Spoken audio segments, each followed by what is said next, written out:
அஸ்ஸலாமு அலைக்கும் வரஹ்மத்துல்லாஹி வபரகாத்துஹு.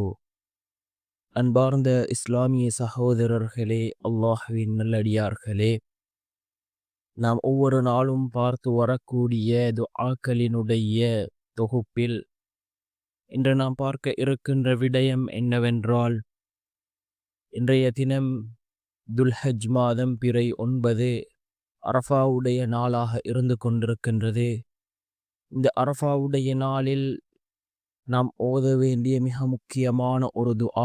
இந்த துஆவை நாம் ஓதினால் அல்லாஹ் ஜல்ல சுப்ஹானஹு வ தஆலா நாம் கேட்டதை அதிகமாக அல்லாஹ் நமக்கு வழங்குகின்றான். நாம் நினைக்காத புறத்திலிருந்து அல்லாஹ்வினுடைய உதவியை பெற்றுத்தரக்கூடிய மிகவும் அற்புதமான ஒரு துஆ. அப்படிப்பட்ட மிகச்சிறந்த ஒரு துஆவை தான் நாம் இன்றைய வீடியோவில் பார்க்க இருக்கின்றோம். அன்பார்ந்தவர்களே, அல்லாஹ்வின் நல்லடியார்களே, இன்றைய தினம் ஜும்ஆவுடைய நாளாக இருந்து கொண்டிருக்கின்றது.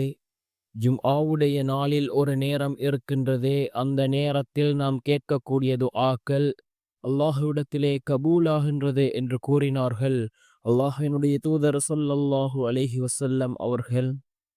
அது எந்த நேரம் என்பது பற்றி இமாம்களுக்கிடையே கருத்து வேறுபாடுகள் இருந்தாலும் அதிகமான இமாம்களினுடைய கருத்து அசருக்கு பின்னால் உள்ள நேரம், அசருக்கும் மகரிபுக்கும் இடைப்பட்ட அந்த நேரம், இந்த நேரத்தில் கேட்கக்கூடிய துஆக்கள் அல்லாஹ்விடத்திலே கபூலாகின்றது என்று அதிகமான இமாம்கள் கூறுகிறார்கள்.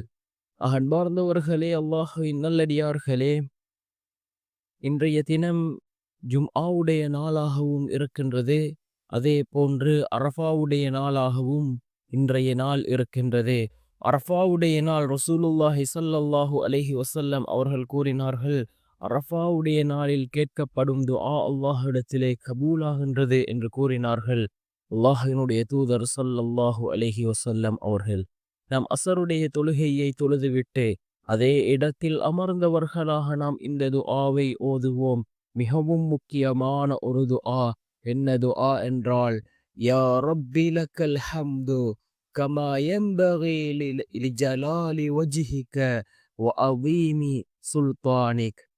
யா ரப்பி லக்கல் ஹம்து கமா யன்பகி லிஜலாலி வஜ்ஹிக வ அதீமி சுல்தானிக் என்று வரக்கூடிய இந்த துஆவை நாம் ஓதி அல்லாஹ்விடம் பிரார்த்தனை செய்வோம்.